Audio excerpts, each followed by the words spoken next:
उसमें थे, हर जगह बीजेपी के नेता पाए जाते हैं। तो मैं यही कहना चाहूंगा कि इस देश के लोगों को अपनी बच्चियों को मुसलमानों से नहीं बचाने की जरूरत है, तो बीजेपी के नेताओं से। क्योंकि एक अच्छा और सच्चा इंसान कभी, जिसका खुद का घर और परिवार होगा ना, सुन लीजिए, जिसका खुद का घर और परिवार होगा वही घर और परिवार की अहमियत समझ सकता है।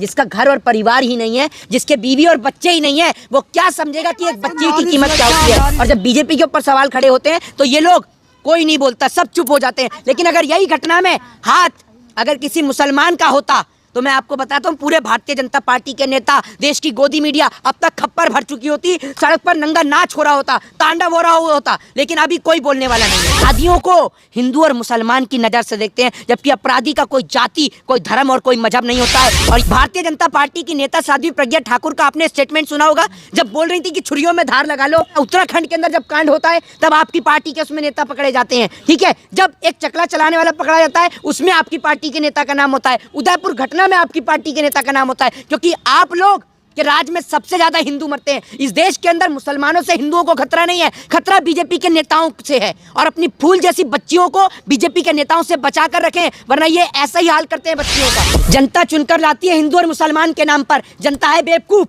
और जनता आज भी चुनेगी। देखिएगा आप, हिंदू मुसलमान के नाम पर आज भी चुनेगी। और अगर आप चुनेंगे तो देखिएगा यही हालत होगी आपकी बेटियों के साथ। देखा ना, नशे में धुत होकर कैसे आपकी बेटियों को घसीटा गया। अरे जितनी भी मेरी माताएं और बहनें देख रही हैं, आपसे निवेदन कर रहा हूं, अपने घर और मकानों से निकलिए, अपनी बेटियों के लिए, अपने परिवार के लिए, अपने देश और जमीर के लिए कम से कम हक और सच की आवाज को उठाइए।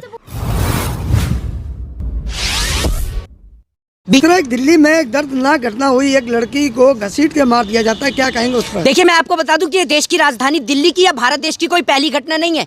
महिलाओं के साथ यौन शोषण, उत्पीड़न और महिलाओं के साथ बदतमीजी के मामले देश में दिन प्रतिदिन बढ़ते जा रहे हैं। आपने देखा किस तरीके से उस बेटी को 4 किलोमीटर तक घसीटा गया। उनको बेशर्मों को जरा सी भी शर्म नहीं आई। दारू पीकर शराब के नशे में धुत होकर एक बेटी को 4 किलोमीटर तक घसीटते हैं और उसके बाद उस बेटी का जो है वो प्राण निकल जाते हैं। और उनको जब गिरफ्तार किया जाता है तो उसमें बहुत सारी चीजें सामने आती हैं।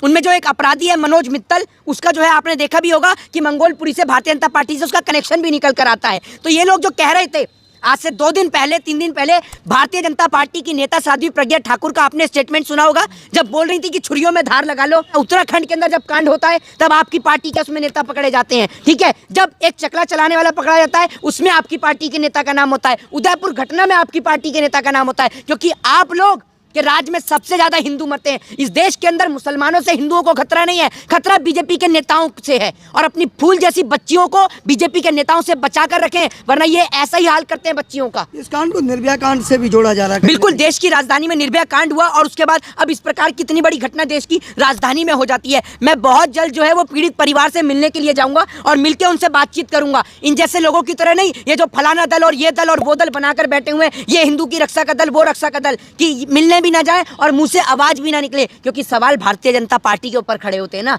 बीजेपी के ऊपर खड़े होते हैं। और जब बीजेपी के ऊपर सवाल खड़े होते हैं तो ये लोग, कोई नहीं बोलता, सब चुप हो जाते हैं। लेकिन अगर यही घटना में हाथ अगर किसी मुसलमान का होता तो मैं आपको बताता हूँ, पूरे भारतीय जनता पार्टी के नेता, देश की गोदी मीडिया अब तक खप्पर भर चुकी होती, सड़क पर नंगा नाच हो रहा होता, तांडव हो रहा होता। लेकिन अभी कोई बोलने वाला नहीं है। आप बीजेपी को घसीट रहे, लेकिन अमित शाह का बयान नहीं सुना आपने जी कि बेटियां रात के 12 बजे भी फुल जेवर पहन के निकले तो सुरक्षित है। मेरी बहन मैं आज आपसे, मैं आपसे एक ही बात कहना चाहता हूँ। आप ये जो बार बार अमित शाह जी का जिक्र करती हैं या फिर जो गहने जेवर पहन के बहन बेटियां निकल सकती हैं, उन नेताओं के स्टेटमेंट पे बात करती हैं। मेरी बहन, आप खुद एक बहन है, एक पत्रकार होने से पहले आप मेरी बहन है और मेरे देश के अंदर की आप रहती हैं। आपको तो खड़ी होकर देश की बेटियों के लिए, बहनों के लिए आवाज उठानी चाहिए। हमें नेताओं के बयान से झूठे और खोखले ये बात आप कब सामने आके बताएंगी? आपको तो आज माइक लेकर खुद बोलना चाहिए। ये जो देश की राजधानी के अंदर बेटी के साथ जिस तरीके से का ये घटना हुई है, बेटी को 4 किलोमीटर तक घसीटा गया, उसके प्राण निकल जाते हैं, उसकी जान चली जाती है, आपको खुद आकर बोलना चाहिए। लेकिन आप तो नेताओं के वादे की बात कर रही हैं। बहन बेटियां गहने जेवर पहनकर निकलना तो बहुत मुश्किल है। बहन बेटियां सड़क पर नहीं निकल सकती हैं। देखिए, मैं आपको एक बात बताता हूँ सर, सीधी सी बात यह है कि सुरक्षा का बात करते हैं अमित शाह जी। आपने देखा होगा कि उत्तराखंड के अंदर एक बेटी के साथ जिस तरीके से आपने देखा है कि उसको जो मार दिया जाता है, आपको पता ही होगा, ठीक है ना, उत्तराखंड की जो घटना है, ठीक है, हाँ। और उसके बाद जो है उसके जो होटल पे जो है वो बुलडोजर भी चला दी जाती है ताकि सबूतों को मिटाए जाए। तो उसमें बीजेपी के नेता सम्मिलित होते हैं। आपने देखा होगा जब घटना होती है आपकी यहाँ की, हाथरस की नहीं, जब ये घटना होती है आपकी राजस्थान की, जब वो टेलर का जो है गला काट दिया जाता है, उसमें जो आरोपी होते हैं उनका संबंध बीजेपी के नेताओं से निकलता है। आज जब देश की राजधानी की बात है, अभी बीच में जब बच्चा चोरी के मामले आए थे, उसमें बीजेपी के नेताओं का हाथ आपने देखा था, बीजेपी के नेता उसमें थे। हर जगह बीजेपी के नेता पाए जाते हैं। तो मैं यही कहना चाहूंगा कि इस देश के लोगों को, अपनी बच्चियों को मुसलमानों से नहीं बचाने की जरूरत है तो बीजेपी के नेताओं से, क्योंकि एक अच्छा और सच्चा इंसान कभी, जिसका खुद का घर पर परिवार होगा ना, सुन लीजिए, जिसका खुद का घर और परिवार होगा वही घर और परिवार की अहमियत समझ सकता है।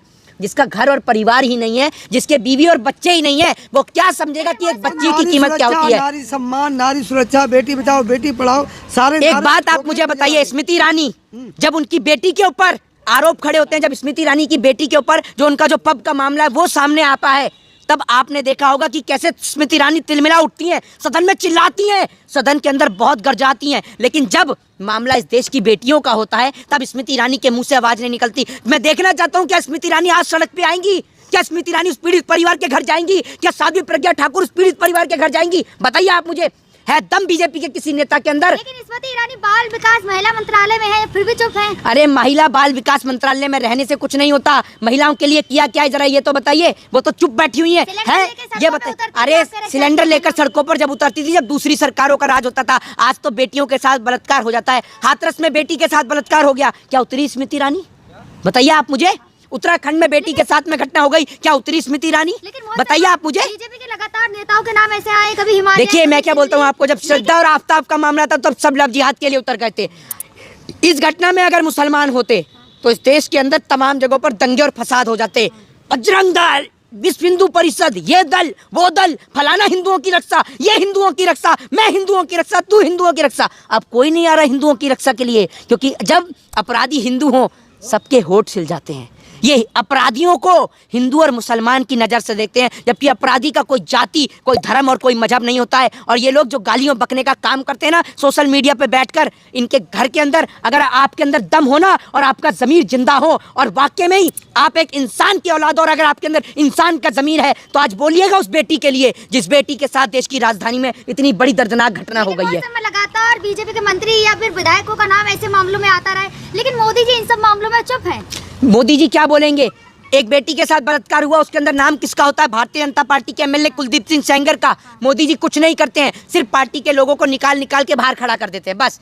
नूपुर शर्मा ने भारत देश की फजीयत करवाई, क्या किया? पार्टी से बाहर कर दिया। नवीन जिंदल पार्टी से बाहर कर दिया। कुलदीप सिंह सेंगर पार्टी से बाहर कर दिया। अरे पार्टी से बाहर करने से कुछ नहीं होता। आपकी पार्टी में आज आप कहते हैं ना कि अपराध समाप्त हो गया। अपराध इसलिए समाप्त हो गया क्योंकि सारे अपराधी आपकी पार्टी में हैं, और आपकी पार्टी में अपराधी रहते हैं तो वो बड़े दूध के धुले हो जाते हैं, राजा हरिश्चंद्र की छठी औलाद हो जाते हैं। देश के गृह मंत्री का क्या बायोडाटा है, क्या बैकग्राउंड है, मुझे बताने की जरूरत नहीं है, पूरा देश जानता है। फिर भी बार-बार जनता चुन के तो सत्ता में लाती है ना इन्हीं को। जनता चुनकर लाती है हिंदू और मुसलमान के नाम पर। जनता है बेवकूफ और जनता आज भी चुनेगी। देखिएगा आप, हिंदू मुसलमान के नाम पर आज भी चुनेगी, और अगर आप चुनेंगे तो देखिएगा यही हालत होगी आपकी बेटियों के साथ। देखा ना नशे में धुत होकर कैसे आपकी बेटियों को घसीटा गया। अरे जितनी भी मेरी माताएं और बहनें देख रही हैं, आपसे निवेदन कर रहा हूं, अपने घर और मकानों से निकलिए, अपनी बेटियों के लिए, अपने परिवार के लिए, अपने देश और जमीर के लिए कम से कम हक और सच की आवाज को उठाएं। जो बहुत ज्यादा लोगों के दिमाग में घूम रहा है, मोदी नहीं तो कौन?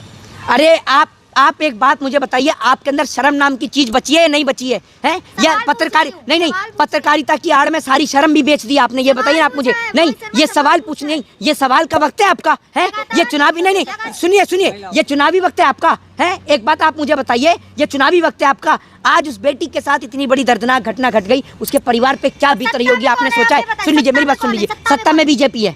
सुन लीजिए, सत्ता में बीजेपी है, बीजेपी से सवाल पूछा जाएगा, ठीक है ना? और उसी सवाल हम पूछ रहे हैं। मैं दिमाग में सवाल है ना, मोदी नहीं तो कौन? सुन लीजिए मेरी बात, सुन लीजिए, हमें ऐसा व्यक्ति नहीं चाहिए। जब एक बात आप मुझे बताइए, हमें ऐसा व्यक्ति बिल्कुल नहीं चाहिए जिसके राज में हमारी बेटियों को ऐसे दारू पीकर।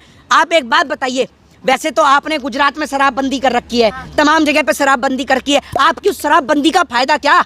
ये बताइए ना आप मुझे। शराबबंदी का कोई फायदा है? जहाँ शराबबंदी है वहाँ पर दुगने रेटों पर दारू बिकती है और जहरीली शराब पी पी के लोग मरते हैं। आज आपने देखा देश की राजधानी में नए साल पर इतनी शराब बिकी, इतनी दारू बिकी, बताइए आप मुझे। जगह जगह लोग दारू पीकर निकल लेते हैं। सरकार को नए साल से 10 दिन पहले बिना अल्टीमेटम लाए चुपचाप शराब को बंद कर देना चाहिए। देख लेते हैं हम भी कौन सी घटना कहीं घटित हो जाए। बताइए ना आप मुझे। शराब से इस देश में सरकार जो है वो शराब से चलती है, दारू के पैसे से सरकारें चल रही हैं, ठीक है ना। जितने भी आपराधिक मामले, अपराधी लोग हैं, पैसा देते हैं, बड़े बड़े पीएम केयर फंड में पैसा जाता है, चंदा जाता है, तब ये सारी घटना चल रही है। आपको क्या लगता है जितने भी गलत काम होते हैं सरकार की निगाह में नहीं है? सरकार की निगाह में रहकर सारे गलत काम होते हैं, सारे गलत, कोई बड़ा आरोप नहीं है, सरकार की निगाह में रहकर सारे गलत काम होते हैं। ये सब लोग पैसा देते हैं सरकार को, और ये सारे के सारे सरकार के दलाल हैं, सारे अपने जमीर बेच कर खड़े हुए हैं। ये जितने भी लोग हैं, जितने भी जो लोग आज अफसरशाही में लगे हुए हैं, जिन लोग जो अफसरशाही में लगे हुए, मैं आपको बता रहा हूँ, वो लोग जो खुल के बोलते हैं उनका तो मैं दिल से धन्यवाद करता हूँ, सैल्यूट करता हूँ, चाहे वो किसी भी डिपार्टमेंट में हो। लेकिन वो लोग जो सत्ता की दलाली करते हैं और जो आपराधिक कार्य करवाते हैं, ड्रग्स, चरस, गांजा सब कुछ बिकवाते हैं, वो सारे लोग सत्ता से जुड़े हुए होते हैं कहीं ना कहीं। उनका बैकग्राउंड खोलकर देखिएगा, आपको पता चल जाएगा।